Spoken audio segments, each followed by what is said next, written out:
mais je vais laisser la prééminence de le faire. Je vais juste introduire, en présenter la biographie de l'homme de Dieu.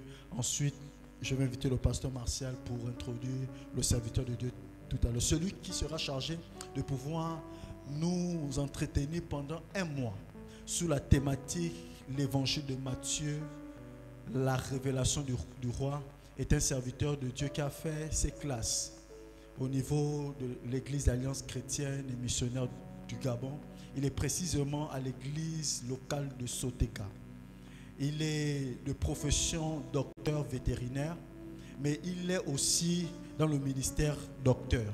Comme quoi, Dieu en même temps l'a appelé en étant docteur de la parole, mais aussi docteur sur le plan séculier. Il est marié et il est marié avec des beaux et merveilleux enfants. Et ce soir, nous avons la grâce de le recevoir. Il est théologien parce qu'il a fait ses études bibliques du côté de l'Institut de théologie, du côté de l'Alliance chrétienne. De là, il a été diplômé, mais il n'a pas voulu être pasteur. Il a été libéré dans l'église pour juste enseigner et pour communiquer la grâce qu'il a. Et pendant ces un mois, nous aurons l'occasion de recevoir une onction, une grâce particulière. Et il s'appelle, c'est le docteur William, c'est en même temps mon chef, c'est en même temps mon patron, et nous sommes collaborateurs et nous avons la grâce de le recevoir. Mais pour l'accueillir de manière solennelle, j'aimerais inviter le pasteur Martial Onanga. Est-ce qu'on peut recevoir notre Père? Alléluia. Est-ce qu'on peut mieux recevoir notre Père, s'il vous plaît? Il y a des hommes, lorsque vous les écoutez, comme le pasteur Martial, vous avez envie de relire la Bible. Et je crois que ce soir, nous aurons l'occasion aussi d'avoir encore envie de relire la Bible. Gloire à Jésus, alléluia. Lorsqu'il a été présenté, c'est le docteur William Smoudi.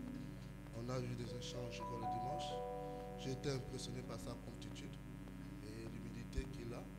Je crois que ce soir, le Seigneur va commencer une œuvre dans notre vie. Amen. Tout commence par la parole. Et je crois que durant ces instants, nous serons enseignés, édifiés, et nous aurons encore un plus. Alléluia. C'est bien souvent, parce que ça nous dit que le fer aiguise le fer. Il faut souvent s'affronter pour que nous puissions comprendre là où nous allons et où nous sommes. Alléluia. Donc on a tout un mois, le thème est là, c'est la révélation du roi. On va parler de l'évangile de Matthieu. Alléluia. Nous sommes dans le thème toujours des faces de l'éternel. Mais cette fois-ci, on va parler de la face de l'homme en thème de roi.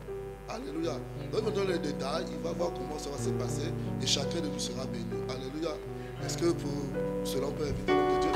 Est-ce qu'on peut aider l'action de Dieu?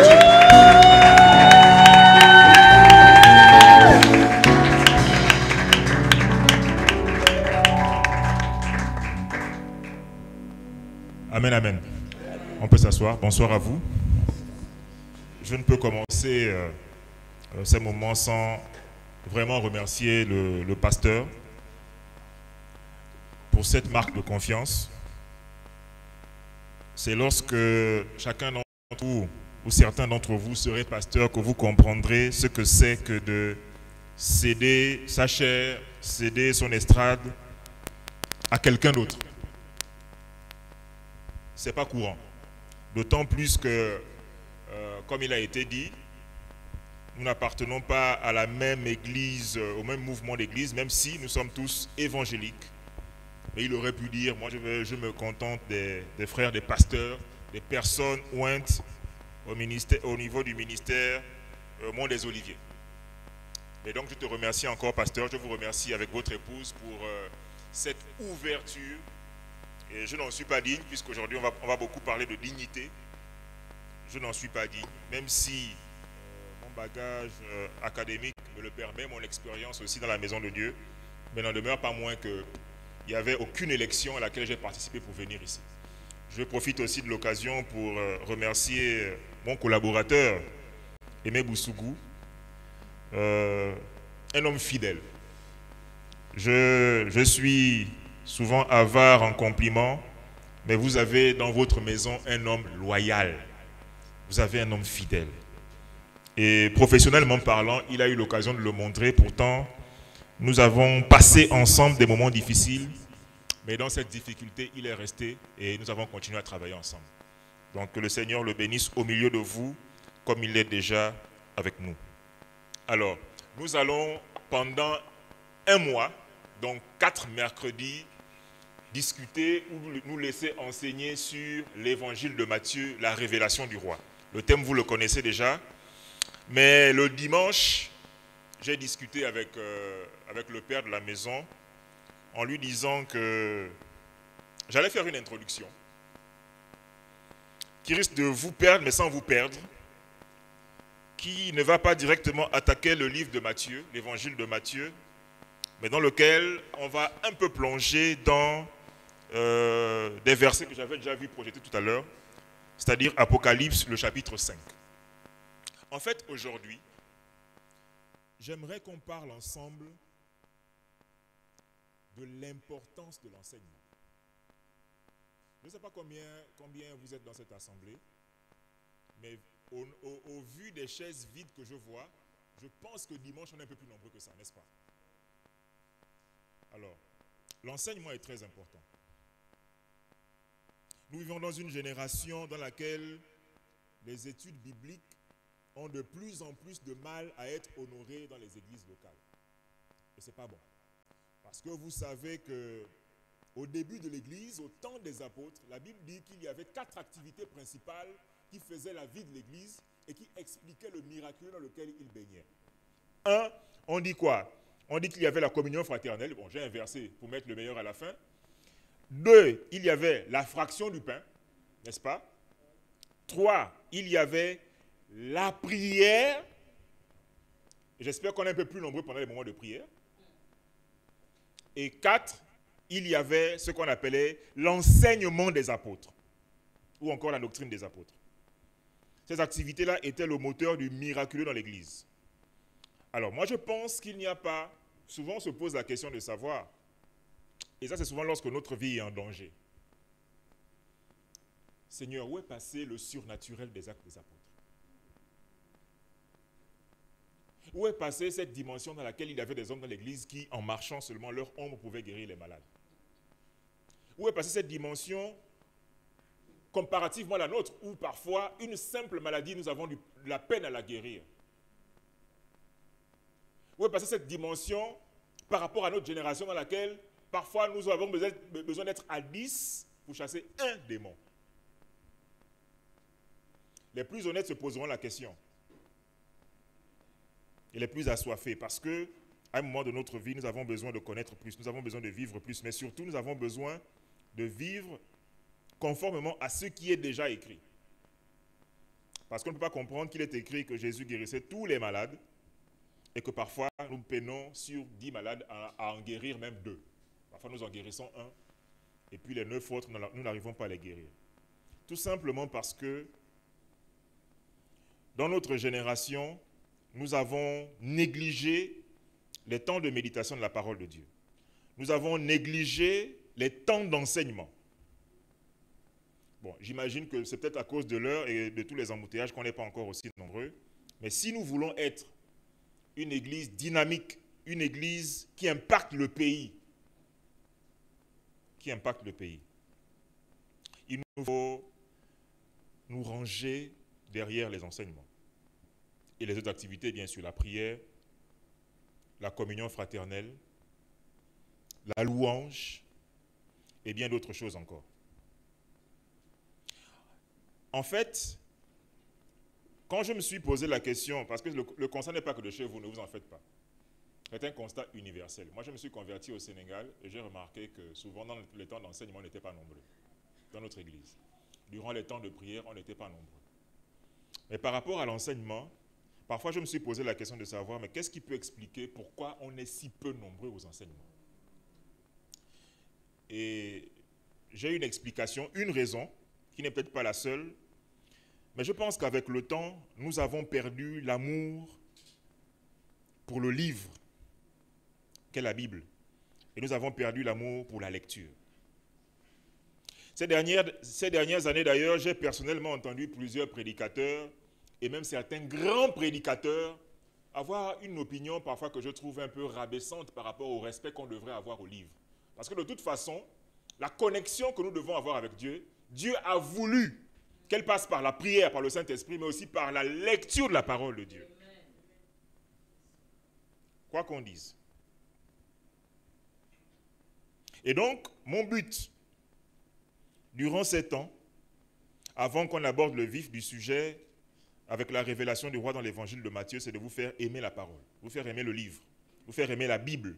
Car Dieu lui-même a mis une importance incroyable dans le fait que vous ayez un contact permanent avec la Bible, selon qu'il est écrit que ce livre de la loi ne s'éloigne point de ta bouche, médite-le jour et nuit. D'accord? Car c'est alors que tu auras du succès, c'est alors que tu réussiras. Il n'y a pas de magie là-dedans.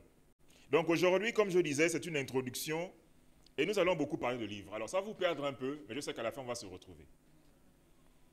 Alors, l'enseignement d'aujourd'hui va s'étaler en 3 parties. En première partie, nous allons parler du livre, sa signification, donc que signifie le livre et son origine, d'où vient le livre. En deuxième partie, nous allons parler du livre, de son contenu et de sa puissance, la puissance du livre.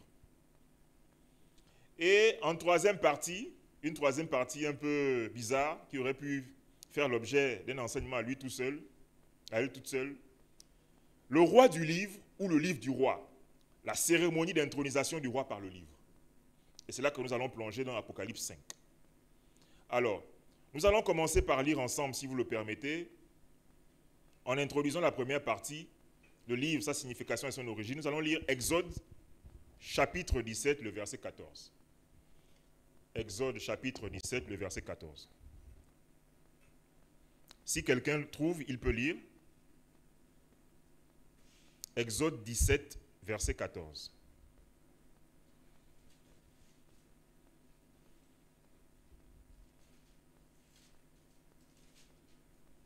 Exode 17, verset 14. La parole de Dieu dans Exode 17, à partir du verset 14.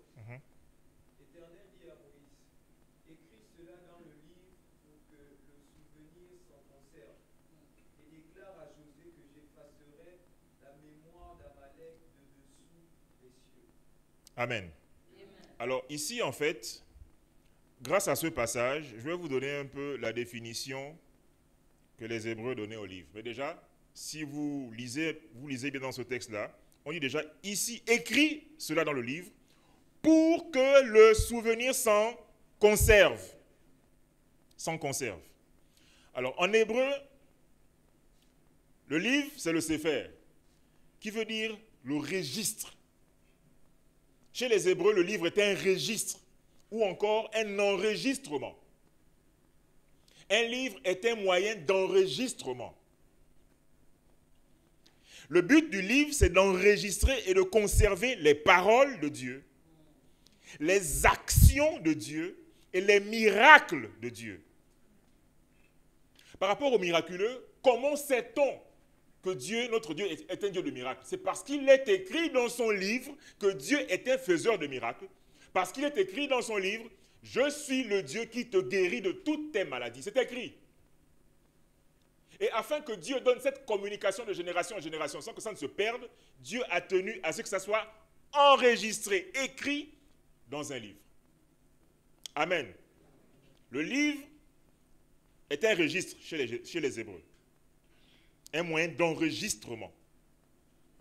À ce jour, vous savez qu'il y a plusieurs modes d'enregistrement, n'est-ce pas? Vous avez l'enregistrement par la mémoire humaine. À l'époque, nos parents n'avaient pas de cassette, n'avaient pas de... Enfin, pas nos parents, nos grands-parents, nos arrière-grands-parents n'avaient pas de DVD, n'avaient pas d'audio WhatsApp, n'avaient rien de ça. Et ils avaient la mémoire. D'accord? Donc, de génération en génération, les informations importantes pour la vie de la famille étaient transmises par la voix et stockées dans la mémoire. Amen. Le deuxième mode d'enregistrement, c'est par la gravure des écrits, qu'on appelle les écritures. L'enregistrement par gravure des écrits, qu'on appelle aussi les écritures. Je dis ici que les récits et les paroles sont conservés de façon précise sur un support qui pouvait être un rouleau ou bien des tablettes de pierre. La Bible dit que Pour Moïse, lorsqu'il enregistra les 10 paroles, les 10 commandements de Dieu, il les enregistra sur 2 tablettes. Les tables de la loi conservées dans l'arche. En fait, la gravure par écrit symbolisait le caractère non modifiable, le caractère inchangeable des paroles sorties de la bouche de Dieu.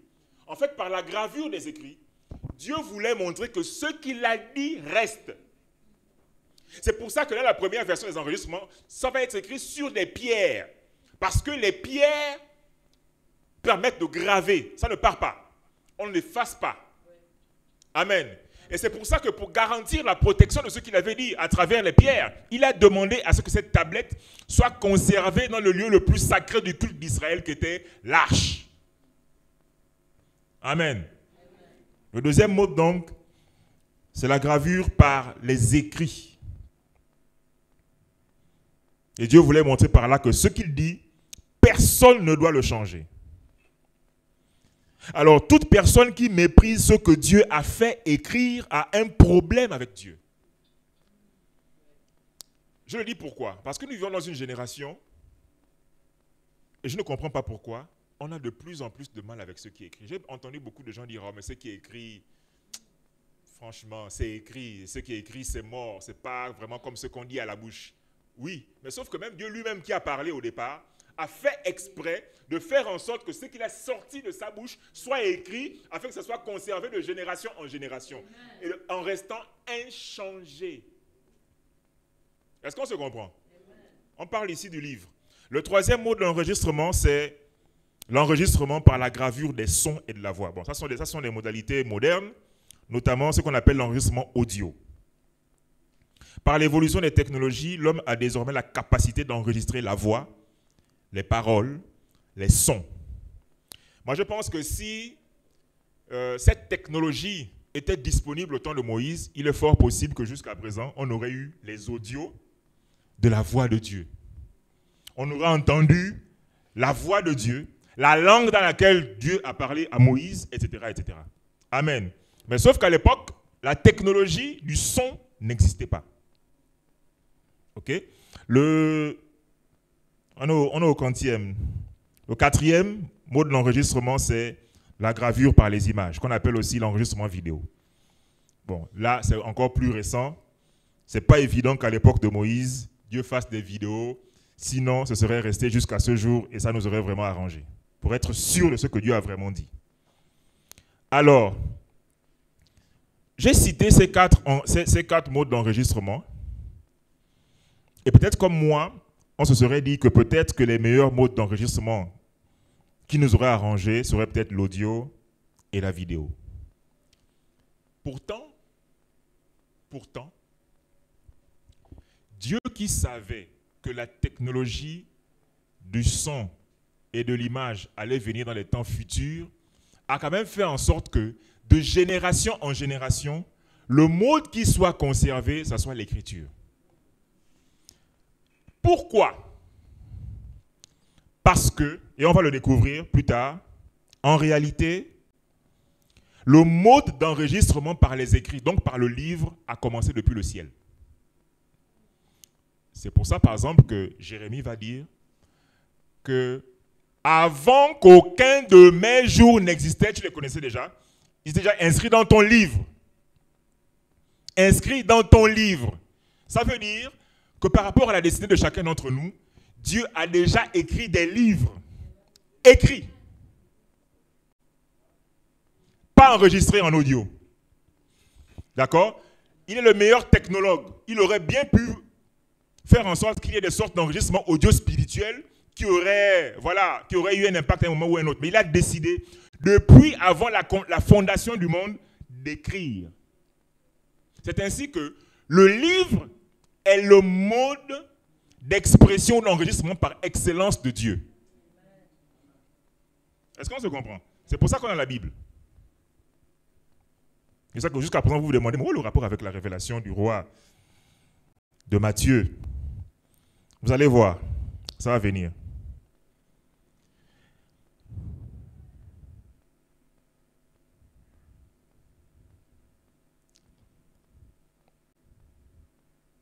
Alors ici donc, on était en train de parler du premier point qui est le livre, sa signification et son origine. On peut retenir que par rapport à l'origine du livre, le livre est céleste. L'enregistrement par le livre vient de Dieu. Et on le verra plus loin. Par rapport à la signification, on a dit que le livre veut dire registre. Un livre est un registre, un enregistrement, d'après les Hébreux. Amen. La deuxième partie, c'est le livre, son contenu et sa puissance. C'est là qu'on va commencer à comprendre de quoi nous parlons ce soir. Nous allons lire ensemble, et je vais lire Exode, chapitre 24, du verset 7 au verset 8, ensuite le verset 12.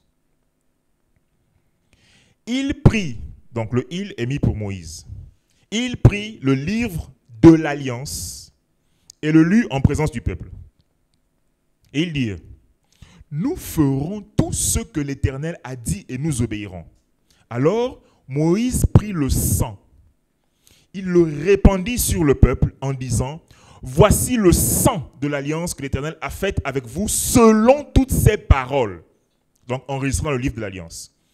Verset 12. L'Éternel dit à Moïse, « Monte vers moi sur la montagne et reste là. Je te donnerai des tables de pierre, la loi et les ordonnances que j'ai écrites pour leur instruction. » Amen. Alors, dans ce passage, il y a certaines informations qu'on peut avoir en avançant un peu sur le livre, sa puissance et son impact. On apprend que lorsque Dieu tisse une alliance avec un peuple, pas seulement avec une personne, parce qu'au temps de Moïse, au temps d'Abraham, lorsqu'il tissait une alliance avec quelqu'un, pas besoin de livre, d'accord? On construisait un autel, ok, on sacrifiait un animal et l'alliance était passée entre l'homme et Dieu. Sauf que là, ici, une fois que Dieu veut prendre en charge tout un peuple, la Bible dit qu'il va écrire un livre qu'on appelle le livre de l'Alliance. Quand Dieu fait un pacte, une alliance avec un peuple, il fait écrire un livre. Et dans ce livre, il y a les clauses du contrat, les clauses du pacte. Car en hébreu, alliance veut dire contrat, pacte, testament. Donc, le livre de la Torah, le livre de la loi, par extension la Bible, c'est le livre du pacte, le livre du contrat que Dieu a passé avec les hommes. Et dans ce passage, le peuple, qui à l'époque savait ce que c'est qu'une alliance, un pacte, va répondre ceci.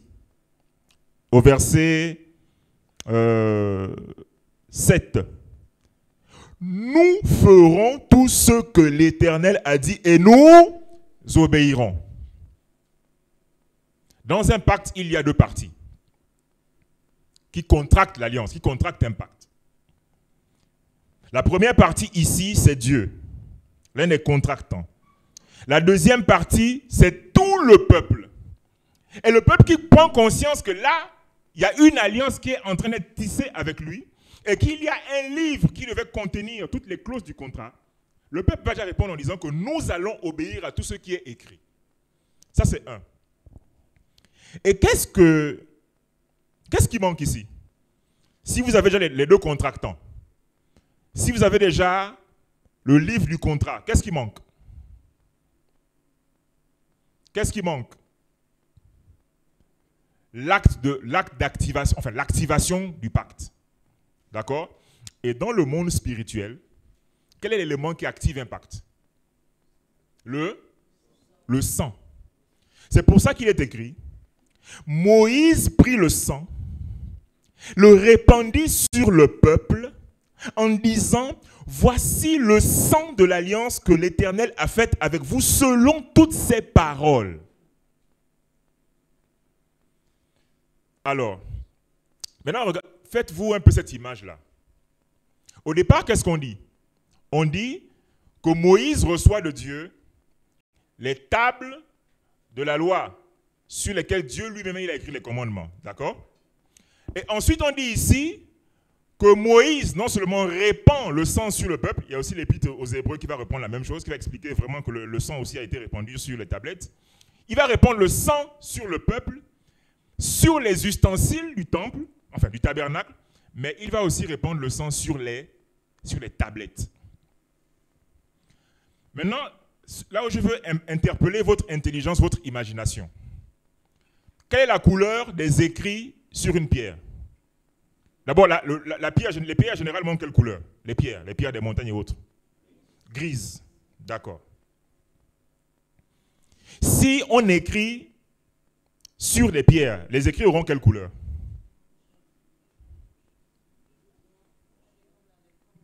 Noir. Bon, gris foncé, à peu près noir. Gris foncé noir. D'accord? Maintenant, je vous pose une question.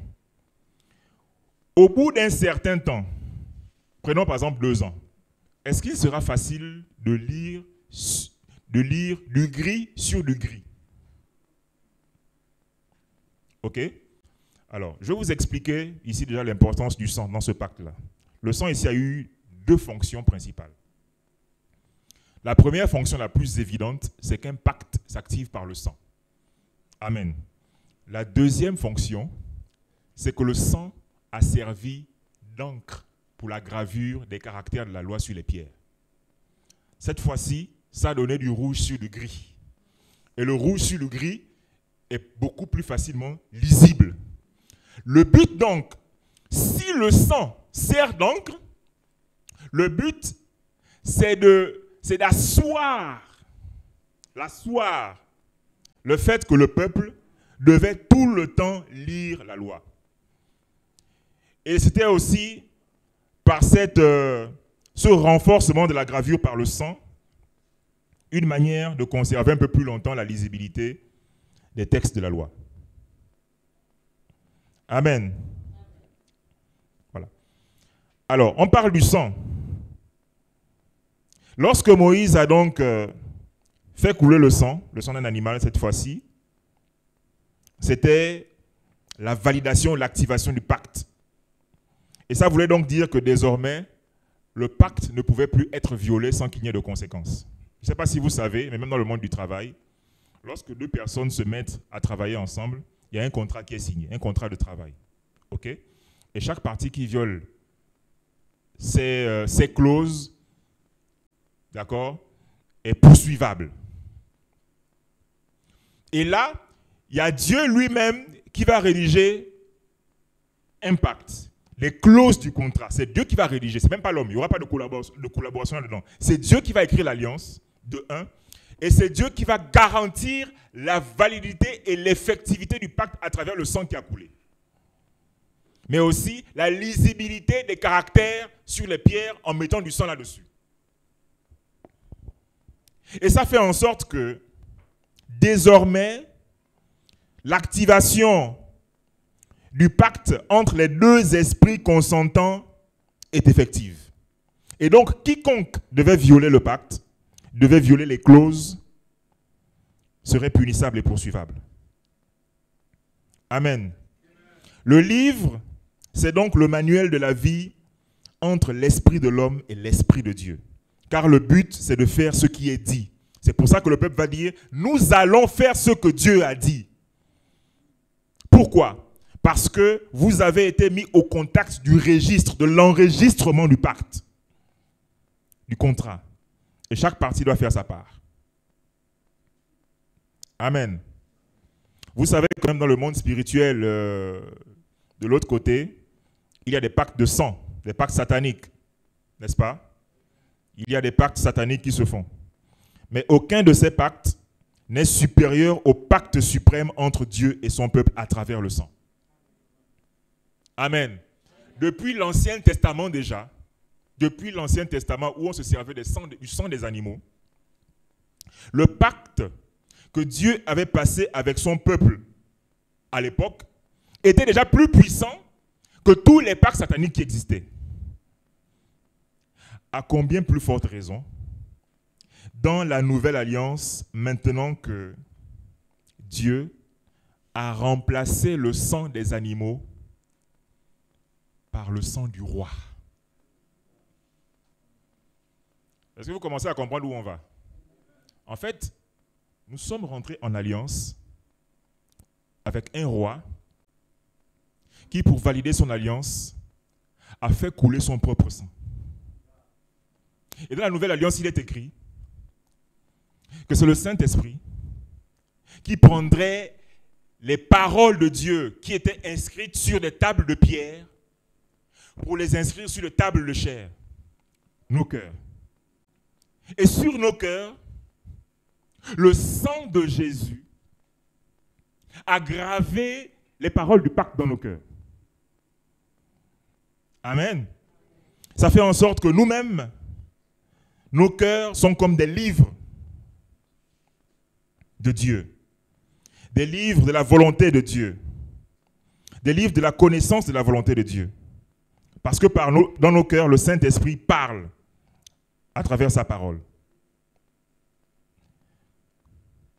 C'est pour cela qu'il est aussi écrit, puisque la nouvelle alliance est une alliance puissante qui a été activée par le sang du roi, un roi qui a consenti de verser son propre sang pour sauver son peuple. Apocalypse 12 dit que les bénéficiaires de ce pacte ont vaincu grâce au sang de l'agneau et par rapport à la parole du témoignage, de leur témoignage.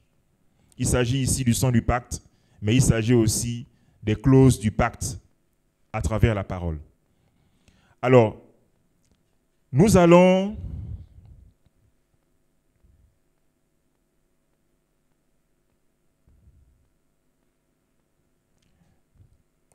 aborder la troisième partie. La troisième partie de notre entretien de ce soir.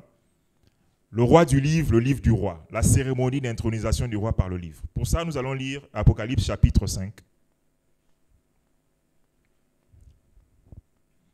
Puis je vis dans la main droite de celui qui était assis sur le trône un livre écrit en dedans et en dehors, scellé de 7 sceaux. Je vis un ange puissant qui criait d'une voix forte. Qui est digne d'ouvrir le livre et d'en rompre les sceaux? Et personne dans le ciel, ni sur la terre, ni sous la terre, ne put ouvrir le livre ni le regarder. Je pleurais beaucoup de ce que personne ne fut trouvé digne d'ouvrir le livre ni de le regarder. L'un des vieillards me dit, ne pleure point. Voici le lion de la tribu de Juda, le rejeton de David a vaincu pour ouvrir le livre et ses 7 sceaux. Et je vis au milieu du trône et des 4 êtres vivants et au milieu des vieillards un agneau qui était là comme sacrifié, comme immolé. Il avait 7 cornes et 7 yeux, qui sont les 7 esprits de Dieu envoyés par toute la terre. Et il vint et il prit le livre de la main droite de celui qui était assis sur le trône. Quand il eut pris le livre, les 4 êtres vivants et les 24 vieillards se prosternèrent devant l'agneau, tenant chacun une harpe et des coupes d'or remplies de parfums, qui sont les prières des saints. Et ils chantaient un cantique nouveau en disant, « Tu es digne de prendre le livre et d'en rompre les sceaux, car tu as été immolé et tu as racheté pour Dieu par ton sang les hommes de toute tribu, de toute langue, de tout peuple, de toute nation. Et tu as fait d'eux un royaume et des sacrificateurs pour notre Dieu, et ils régneront sur la terre. » Amen, on peut s'arrêter là. Alors jusqu'à présent, vous vous demandez, mais quel est le lien entre tout ça? Quel est le lien qu'il y a entre le livre et le roi? Je pense que par cette lecture, on a commencé à voir le rapport. Je vais donc nous donner rapidement 3 révélations que nous donnent ces passages sur le roi, le livre du roi, le roi du livre. La première révélation, c'est que dans le ciel, l'intronisation du roi se fait par le livre. Je reprends. Dans le ciel, l'intronisation du roi s'est faite par le livre, par un livre. Il est dit au verset 1. Puis je vis dans la main droite de celui qui était assis sur le trône un livre, écrit en dedans et en dehors, scellé de 7 sceaux. Et je vis un ange puissant qui criait d'une voix forte, mais qui est digne d'ouvrir le livre et d'en rompre les sceaux? Et personne dans le ciel, ni sur la terre, ni sous la terre, ne put ouvrir le livre, ni le regarder. En fait, généralement sur terre, lorsqu'il y a une cérémonie d'intronisation d'un nouveau roi, et on l'a vu récemment avec le nouveau roi d'Angleterre, qu'est-ce qui se passe? On fait venir un chef religieux, d'accord, qui lit les paroles d'un livre et qui, à un moment, prend une couronne et la pose sur la tête du nouveau roi. Et au moment où il pose la couronne, le roi s'assoit sur le trône. N'est-ce pas? Mais qu'est-ce qui se passe ici? Ici, Jean nous raconte la cérémonie d'intronisation du roi. Sauf qu'au ciel, ça ne s'est pas passé comme ça. Ce qui se passe, c'est qu'il est écrit que celui qui était assis sur le trône, donc le Père, dans sa main droite avait un livre. Et quand il a le livre, le tenant sur sa main droite, il est écrit qu'un ange puissant va venir lancer un challenge à tout le monde pour dire, mais qui est digne d'ouvrir le livre et donc casser les scellés, les sceaux? Quand il est écrit que et personne ne put ouvrir le livre ni le regarder, qu'est-ce que ça veut dire? D'après vous? Ça veut dire qu'il y a des gens qui sont venus s'essayer. Est-ce que vous comprenez? Il y a des gens qui sont venus s'essayer pour ouvrir ce livre-là.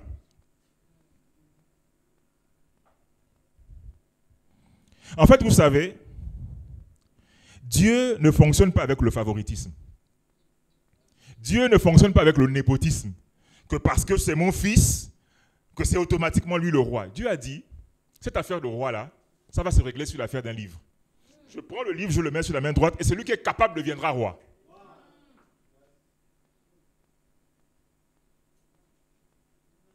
Ça n'aurait pas été le cas. On aurait simplement dit que il prit le livre et il le donna à son fils, n'est-ce pas? Mais dans ce cas, quel est le rôle de l'ange qui vient crier que qui est digne d'ouvrir le livre et d'en rompre les sceaux? Son rôle, c'est de lancer le défi. En fait, Dieu voulait montrer par là que la royauté se mérite. La royauté se mérite, même si tu es mon fils. C'est pour ça qu'il est écrit que Christ fut glorifié par les choses qu'il a souffertes. Il a été obéissant jusqu'à la mort et même jusqu'à la mort de la croix. Je ne sais pas si on se comprend. Il est écrit aussi ici que personne ne put, ni dans le ciel, ni sur la terre, ni sous la terre. Qu'est-ce que ça peut vouloir dire? Ça veut dire, je pense, c'est peut-être pas écrit, ce que je peux dire donc peut être faux, mais je pense qu'il y a 90% de chances que ça soit vrai, que ce jour-là, même Satan a voulu prouver que le Ngunda qui fait depuis là, c'était à ce moment-là le moment de prouver qu'il est plus fort que tout le monde. Même lui a dû venir pour prendre le livre. Il n'a pas réussi. Est-ce qu'on se comprend? Cette affaire de prendre le livre, ce n'était pas une mince affaire.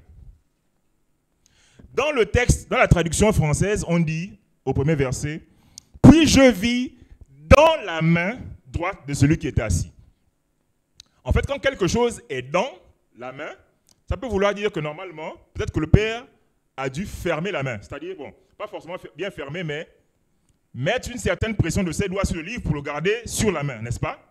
Et donc, il fallait venir, quelque part, un peu arracher le livre à ce qui est écrit dans les versions françaises.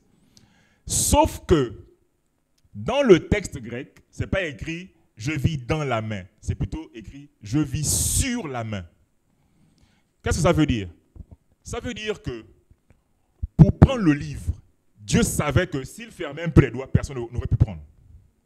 S'il mettait un peu de pression par ses doigts en tenant le livre, personne n'aurait pu prendre. Et donc, pour libérer le livre, ça dit qu'il facilite le challenge aux gens. Il ouvre la main. Il dit, venez prendre. Puisque vous réclamez la royauté. Venez prendre le livre. Ézéchiel nous raconte qu'à un moment, dans la vie du ciel, il y a un être, et Ésaïe aussi raconte la même chose, qui a dit que moi, je monterai vers le Très-Haut, je m'assiérai sur son siège au niveau des étoiles. Et pour lui faciliter la tâche, Dieu a dit, je ne ferme pas la main. J'ouvre la main, je laisse le livre comme ça ouvert, viens prendre. Et il n'a pas pris. Il n'a pas réussi à prendre. Est-ce que vous savez quel Dieu vous servez? Est-ce que vous pouvez mesurer la puissance qui sépare celui que vous servez et celui qui est contre vous? Il y a une infinité de puissance qui les sépare les deux. Et ce jour-là, s'il était fort, il aurait dû nous le montrer en prenant le livre sur la main de celui qui était assis sur le trône. Mais il n'a pas réussi. C'était une affaire de livre. Amen.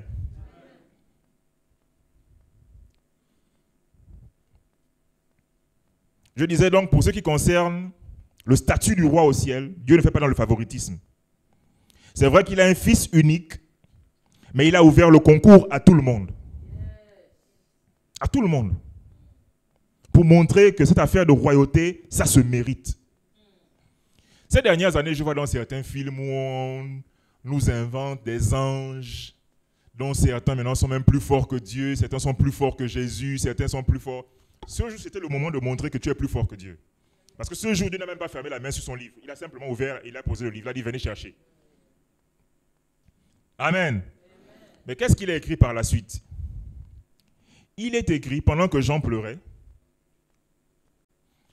il y a l'un des vieillards, l'un des 24, qui dit à Jean, ne pleure pas, car voici, le lion de la tribu de Juda, le rejeton de David, a vaincu pour ouvrir le livre. Ensuite, il est écrit qu'il vint sous forme d'agneau. Vous avez vu un agneau? Qui a vu un agneau? Oh, vous me faites peur. Personne. Le fils du mouton, les petits agneaux qui sont blancs, la petite, la fragile. Là. En fait, ici, on ne parle pas de bélier. Parce qu'un bélier est beaucoup plus costaud, plus fort. Mais ici, on parle d'un agneau. Alors, comprenez-moi bien. Qui est le roi? Le roi est un agneau. C'est-à-dire quelqu'un qui a l'apparence faible. Jean dit, et je vis un agneau qui était là comme sacrifié, près du trône. Et la Bible dit, et il vint, et il prit le livre. Amen. Je ne sais pas si on réalise. Oh, mais on dirait que vous ne faites pas fonctionner votre imagination là. Parce que le challenge a été lancé à tout le monde. Personne n'a réussi. Malgré la force, malgré la puissance. Mais la Bible dit que c'est un agneau qui vint et qui prie. Amen. Et quand il prit le livre, qu'est-ce qui s'est passé? Qu'est-ce qui s'est passé? Oh, est-ce qu'on est ensemble? Quand il eut pris le livre, les 4 êtres vivants et les 24 vieillards se prosternèrent devant l'agneau, tenant chacun une harpe et des coupes d'or remplies de parfums qui sont les prières des saints. Donc quand l'agneau prend le livre, qu'est-ce qui se passe? Les 4 êtres vivants et les 24 vieillards font quoi? Ils se prosternent devant l'agneau. Alors, une fois de plus, je ne vais pas dire que la traduction elle est mauvaise, mais elle n'est pas précise. Parce qu'en vérité, dans le texte grec, on dit plutôt, et vous allez comprendre la nuance. Quand il eut pris le livre, les 4 êtres vivants et les 24 vieillards tombèrent devant l'agneau, tenant chacun une harpe et des coupes d'or remplies de parfums. Vous voyez la différence? Oh, allô? C'est quoi la différence? Quelle est la différence entre tomber et se prosterner?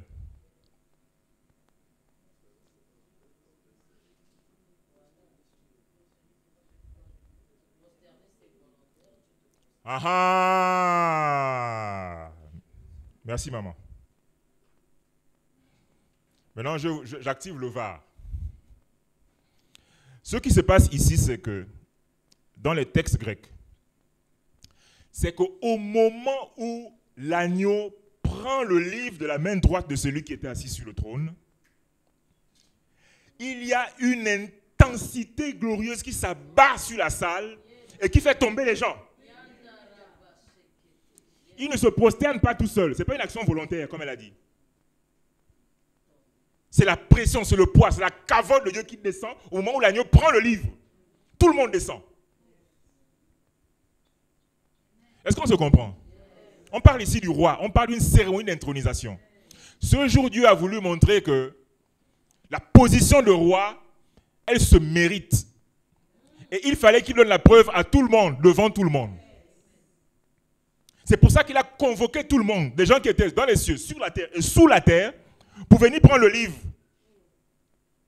C'est pour ça que la question est posée, mais qui est digne de prendre le livre et d'en ouvrir les sceaux? Et les gens qui assistent à la scène commencent à pleurer parce qu'ils se rendent compte qu'il y a certainement quelque chose qui se cache derrière le fait de prendre le livre. Mais pourquoi personne n'arrive à prendre le livre? Moi, je veux voir la suite. Il pleure. Et le vieux lui dit, ne pleure point, car il y a le lion. Pourtant, il voit un agneau. Le lion de la tribu de Juda qui a vaincu pour prendre le livre.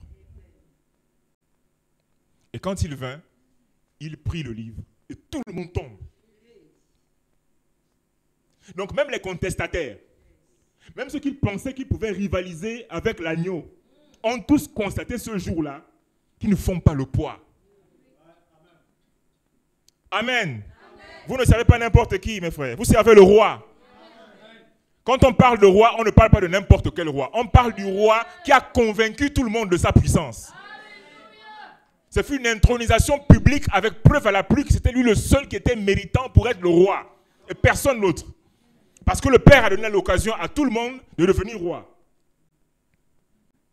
Il a posé le livre. Et l'agneau était là comme immolé, c'est-à-dire qu'à un moment, il a vu tout le monde défiler, il n'a pas bougé. Est-ce qu'on se comprend? Tout le monde a défilé, il n'a pas bougé. Et quand tout le monde a montré qu'il ne pouvait pas prendre le livre, c'est là que la Bible dit, il vint et il prit le livre. La royauté se mérite. Et notre Seigneur l'a mérité. Notre Seigneur l'a mérité. C'est nous que nous allons étudier à partir de la semaine prochaine dans le livre de Matthieu, a mérité d'être roi. Tout le monde a reconnu qu'il était roi.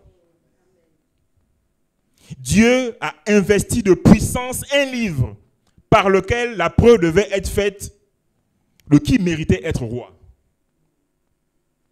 Je ne sais pas si vous avez remarqué, mais la Bible dit que ce livre était scellé de 7 sceaux. La Bible dit même que ce livre-là, non seulement personne n'a pu le prendre, mais c'était difficile de le regarder parce qu'il y avait une puissance, une lumière qui jaillissait du livre, qui aveuglait ceux qui voulaient le regarder.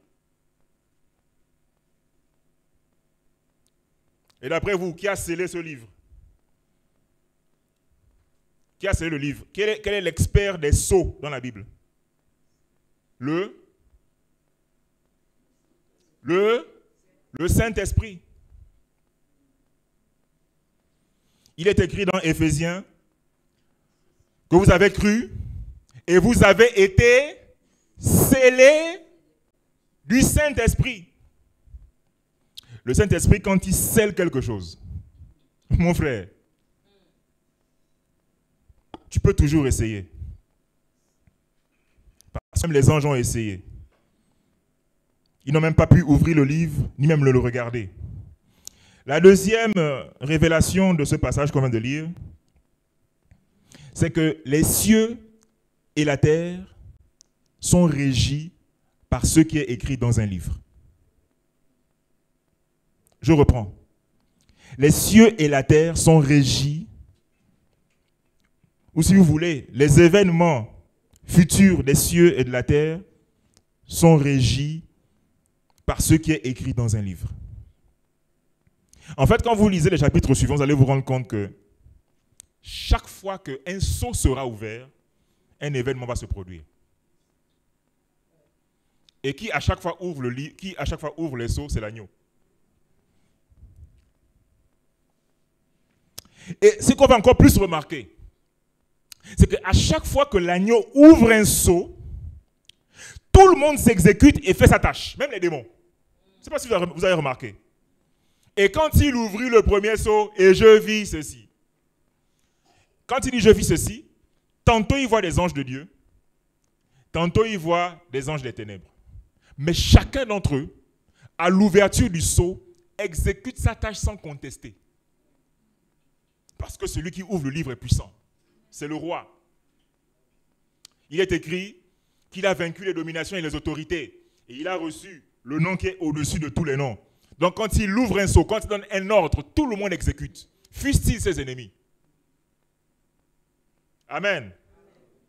Il faut qu'on le remarque. Ce livre est tellement puissant que même les ennemis de Dieu l'exécutent sans palabre. Dans Apocalypse, il y a plusieurs types de livres. Vous avez, premièrement, ce qu'on appelle le livre de vie, dans lequel sont écrits les noms de ceux qui sont sauvés. Premier livre, le livre de vie, dans lequel sont écrits les noms de tous ceux qui sont sauvés. Parce qu'il est écrit en Apocalypse 20, « Quiconque ne fut pas trouvé dans le livre de vie fut jeté dans les temps de feu. » Donc il y a un livre dans lequel Dieu lui-même a écrit le nom de tous les sauvés. Je prie que chacun d'entre nous ici ce soir a son nom là-bas. J'espère qu'avec toute la nourriture que vous recevez du pasteur Martial, il n'y en a pas encore ici qui n'ont pas encore leur nom là-bas écrit. Allô? Deuxième catégorie de livres, ce sont les livres qui contiennent les détails de la vie de chacun d'entre nous. Parce qu'il est écrit en Apocalypse 20 que et des livres furent ouverts et chacun fut jugé selon ce qui y était écrit. Ça veut dire quoi? Ça veut dire que de un, il y a d'abord le livre de vie dans lequel chacun doit être écrit. Parce que quand tu n'es pas écrit, tu vas en enfer. Un. Deux, maintenant, il y a un livre dans lequel, puisque vous savez qu'en hébreu, livre veut dire enregistreur, enregistrement ou registre, il y a un livre dans lequel sont écrites toutes les actions que chacun d'entre nous a posées sur la terre. Donc chacun d'entre nous ici a son livre là-bas. Donc il y a d'abord le grand livre qui est en fait une sorte de liste de tous les sauvés. Mais il y a aussi des livres où chacun de nous a son histoire. Ça veut dire que ton histoire est déjà écrite par Dieu et que ton destin, il le maîtrise. Amen. Ton histoire est déjà écrite. Mais attention d'y rajouter les choses que Dieu n'aurait pas voulu inscrire dedans. Attention de le raturer avec le péché. Parce que ce qui serait souhaitable, c'est qu'en plus du fait que ton nom soit déjà dans le livre de vie, que le registre qui contienne les actions de ta vie soit un registre de bonnes actions. Ça ne conditionne pas ton salut, mais il est quand même bien que, puisque tu seras jugé en fonction de ça, pour t'éviter la transpiration au ciel qui est climatisé, il faut qu'il y ait écrit là-bas de bonnes choses. Amen. Ça veut donc dire que Dieu nous voit. Même quand le pasteur ne te voit pas, Dieu te voit, mon frère. Et ce que tu fais est écrit. C'est écrit. La troisième catégorie de livres, c'est le livre que nous venons de voir en Apocalypse 5. Le livre de l'activation prophétique, qui, à mon sens, est la Bible.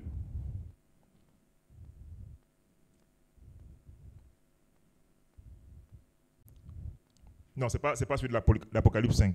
C'est un autre livre. Le livre de l'activation prophétique, pardon, qui, à mon sens, est la Bible, c'est vrai, ou une partie de la Bible. C'est ce livre-là, dans Apocalypse chapitre 10, si je ne me trompe pas, pour lequel il est écrit « Et je vis un ange puissant descendre des cieux, qui tenait dans sa main droite encore un livre, et à un moment, on va dire à Jean, va vers lui prendre le livre. Et quand Jean va vers lui prendre le livre, l'ange dit quoi à Jean? Il lui dit quoi? Avale le livre. Avale le livre. On aurait pu faire une prédication là-dessus, avale le livre.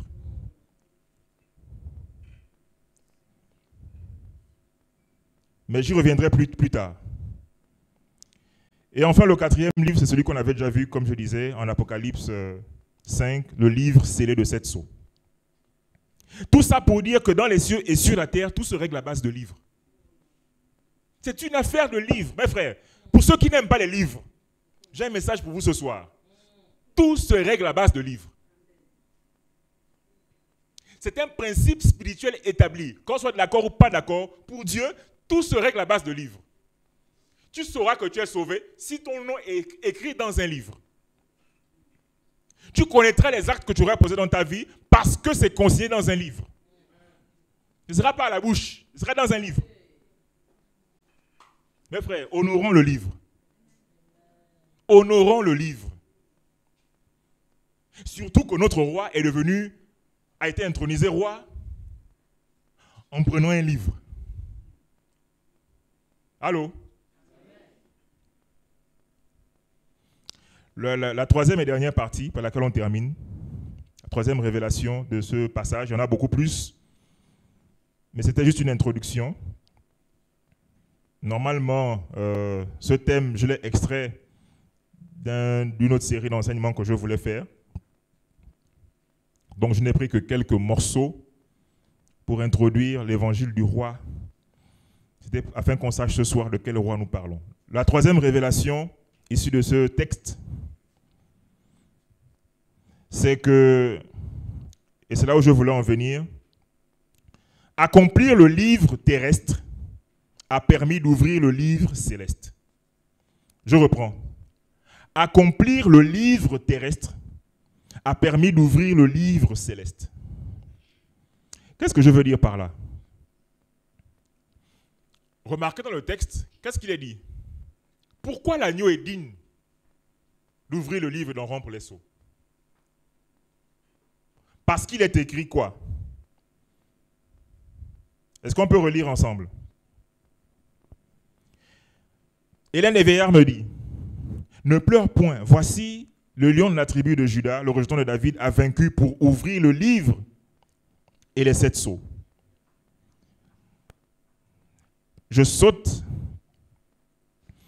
Ensuite, il est écrit, et il chantait un cantique nouveau en disant, tu es digne de prendre le livre et d'en ouvrir le sceau, car tu as été sacrifié ou immolé, et tu as racheté pour Dieu par ton sang les hommes de toute tribu, de toute langue, de tout peuple, de toute nation, et tu as fait d'eux un royaume.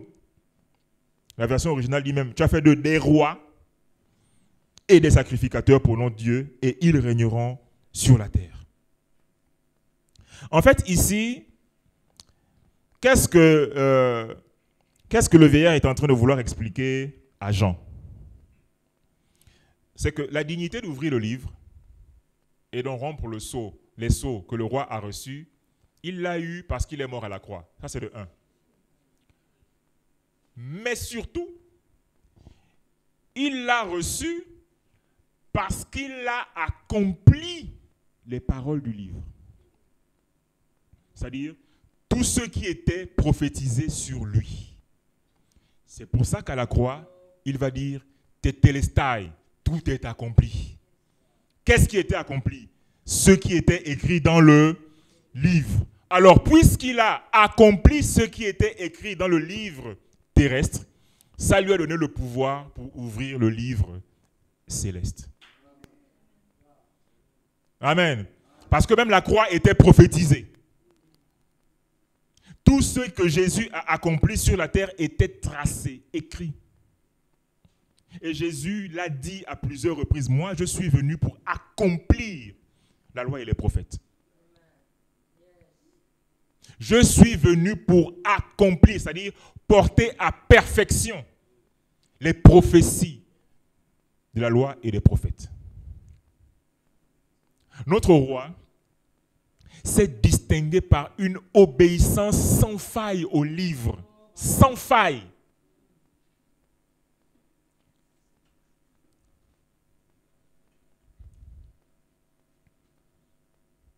En ce qui concerne donc l'appropriation du livre et de son contenu, il n'y a pas de favoritisme.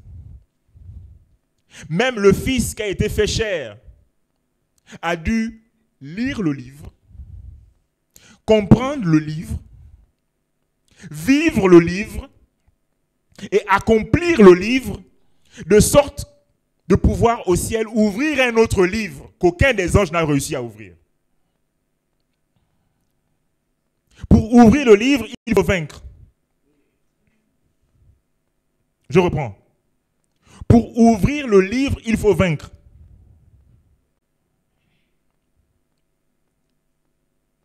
Pour ouvrir le livre, il faut mener une vie de discipline spirituelle, de sorte d'acquérir un poids et une dignité à même d'accomplir les plans prophétiques de Dieu pour le dessein de l'humanité. Je reprends cette partie. Pour ouvrir le livre, il faut mener une vie de discipline spirituelle de sorte d'acquérir un poids et une dignité à même d'accomplir les plans prophétiques de Dieu pour l'humanité. Pour vaincre, le Fils en tant qu'agneau, par son sacrifice expiatoire, s'est donné en tant qu'agneau, mais aussi en tant que lion. Notre roi est à la fois agneau et lion. Agneau par sa douceur et son sens du sacrifice. Lion par sa puissance et son autorité incontestable. Et en fait, cette cérémonie, normalement, on peut se poser quelques questions. Mais pourquoi Dieu le Père intronise un roi qui était déjà roi? Je vais te poser la question. Pourquoi Dieu le Père intronise-t-il le roi qui était déjà roi? Je vais vous dire ceci. Jésus est le seul roi à avoir été roi avant de devenir roi et à être couronné roi. Je reprends. Je vous ai un peu embrouillé. Jésus est le seul roi à avoir été roi avant de devenir roi et à être couronné roi. Il est éternellement roi. Il est le roi qui était, il est le roi qui est, et il est le roi qui vient. Il est le roi qui était depuis la création. Ah, c'est le roi qui était. Il a été le roi qui est lorsqu'il était sur la terre. Parce qu'on l'appelait roi des Juifs. Parce que d'ailleurs, Hérode a voulu le tuer, bébé. Parce que d'ailleurs, Pilate l'a crucifié parce que les pharisiens ont dit qu'il se dit roi des Juifs. Donc, il a été le roi qui est. Mais il est aussi le roi qui vient. Et c'est ce roi qui vient qui a été couronné. Il est éternellement roi. Mais de génération en génération, d'âge en âge, d'ère en ère, Dieu couronne son fils roi. Malgré le fait qu'il a toujours été roi. Voilà pourquoi je dis qu'il est le seul roi à avoir toujours été roi, mais qui a été couronné roi. Ça embrouille, hein? Je vais encore expliquer. Et je vais prendre un exemple avec nous pour que vous compreniez mieux. Nous aussi, nous sommes appelés à vaincre.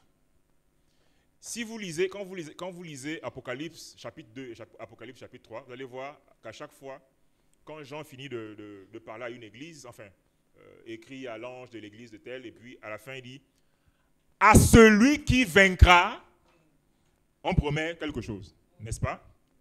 Ça veut donc dire que toute l'église, chaque église et chaque croyant est appelé à vaincre. Sauf que, il y a un mystère ici. Nous vaincons, non pas pour devenir ce que nous ne sommes pas encore, mais nous vaincons pour devenir ce que nous avons toujours été. Je reprends. Il y a un mystère. Nous vaincons, non pas pour devenir ce que nous ne sommes pas encore, mais nous vaincons pour devenir ce que nous avons toujours été. Et nous avons toujours été quoi? Héritiers du grand roi, prédestinés avant la fondation du monde. Nous avons été prédestinés à hériter. Donc depuis la prédestination divine, nous sommes déjà héritiers, mais nous vaincons pour confirmer notre prédestination et notre héritage que nous avons déjà. Allô? C'est un mystère. Ne cherchez pas à mettre votre logique humaine là-dedans. C'est pour ça que Jésus est le seul roi, d'accord, qui a été couronné roi alors qu'il était déjà roi. Bon, il y a des choses comme ça qu'il faut prendre comme ça, n'est-ce pas? Donc, en vainquant, nous devenons ce que nous avons toujours été dans le cœur de Dieu. En soi, vaincre n'est pas seulement un progrès, mais c'est un retour vers celui que tu es vraiment. Je reprends. En soi, vaincre n'est pas seulement progresser, n'est pas seulement un progrès, mais vaincre, c'est un retour vers celui que tu es vraiment. Est-ce que tu sais qui tu es vraiment? Nous vaincons pour devenir ce que nous sommes. Allô? Deviens qui tu es. Est-ce qu'on se comprend? Tu dois devenir qui tu es vraiment. Tu dois devenir, ça va vers un futur, mais ce futur, c'est pour devenir ce que tu es déjà. Co-héritier de Christ. Héritier de toutes choses avec Christ. Amen. C'est pour ça que Dieu couronne son Fils. Dans les cieux.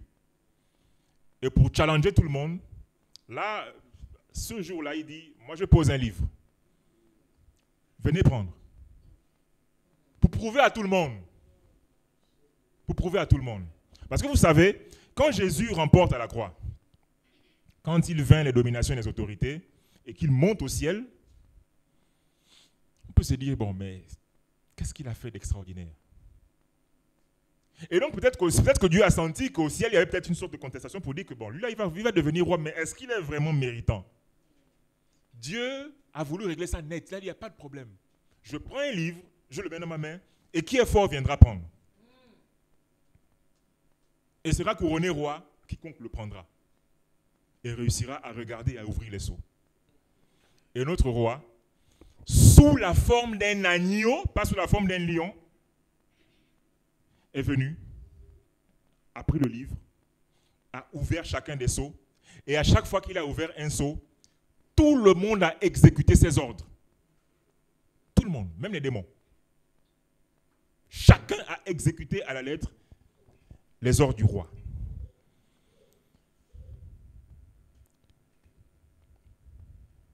C'est pour cela que je dis, pour toi, en tant que lion, en devenant vainqueur comme un lion, tu deviens celui que tu es vraiment, mais que les gens ne savent pas que tu es. Je reprends. En devenant vainqueur comme un lion, tu deviens celui que tu es vraiment, mais que les gens ne savent pas que tu es. Et peut-être même que toi-même tu ne sais pas que tu es. Jésus a habité parmi des gens qui savaient que Jacob avait prophétisé qu'un lion viendrait de la tribu de Juda. Mais tant qu'il n'avait pas vaincu par la croix, personne ne pouvait reconnaître que le lion qu'il était, c'était lui. On ne te reconnaîtra comme lion que quand tu auras vaincu. Pourtant, tu l'es déjà. Et c'est pour ça que chacun d'entre nous, et je termine par là, doit devenir un fervent contemplateur du livre. Mes frères, le livre. Oh, le temps est venu pour les enfants de Dieu de s'armer, de se remplir du livre par le Saint-Esprit. C'est le moment. Nous avons besoin, surtout dans notre pays en ce moment, des hommes et des femmes de valeur qui, remplis de la puissance de l'Esprit et de l'autorité du livre, se tiendront devant qui voudra et diront ce que Dieu a dit. Ce que Dieu a dit. Il faut que tu sois un fervent contemplateur du livre, obéissant au livre, quoi qu'il en coûte. Parce que sinon, les plans prophétiques parfaits de Dieu te seront interdits. Que ce soit à l'échelle de ta famille, à l'échelle de ton église ou à l'échelle de ta nation. Si tu n'es pas un fervent contemplateur du livre, tu accompliras certes certaines choses, oui, mais pas à la dimension des contemplateurs du livre, les chercheurs passionnés du livre. Car il y aura toujours un écart de dignité et d'autorité qui viendra séparer ceux qui aiment le livre et ceux qui ne l'aiment pas. Toujours. J'ai 23 ans de vie chrétienne. J'ai eu l'occasion de grandir avec certaines personnes dans la foi. Et j'ai pu voir les dégâts que provoque le mépris du livre. Pourtant, on était tous ensemble, aimant Dieu, servant Dieu. Mais cette simple erreur peut être fatale. Parce que nous avons dit que pour les affaires du ciel, comme pour les affaires de la terre, tout se règle par le livre. Tout. Qui méprise le livre méprise Dieu. Et toi qui as un ministère, je t'appelle à considérer cette recommandation que l'ange a faite à Jean. Avale le livre. Que tu veuilles être pasteur, docteur, apôtre, évangéliste, chantre, intercesseur, prophète. Tu es contraint à ne pas mépriser le livre. Tu dois t'approprier le livre. Car aucun ministère n'est divin ni authentique s'il n'est pas entièrement soumis au livre. Amen. Alors nous avons fini pour aujourd'hui. C'était une introduction pour nous présenter le roi et le livre. La semaine prochaine, nous allons rentrer dans le livre de Matthieu. Et je compte sur nous qui sommes là ce soir pour être les fidèles marketeurs de la séance prochaine, pour que nous comprenions ensemble davantage en quoi consiste la royauté de notre roi. Il est roi pourquoi? Ce soir, nous savons déjà. Mais je pense que pour les 3 mercredis qui restent, nous allons développer Jésus en tant que, partant de Matthieu, en tant que roi des Juifs et des hommes. Ensuite, nous allons parler de Jésus en tant que roi sur les maladies et sur les démons. Ensuite, nous allons parler de Jésus en tant que roi sur les temps et les circonstances. Et je pense qu'il y a un 4e aspect que nous allons voir sur Jésus en tant que roi, que je n'ai pas gardé en mémoire. Donc, merci encore, que Dieu vous bénisse.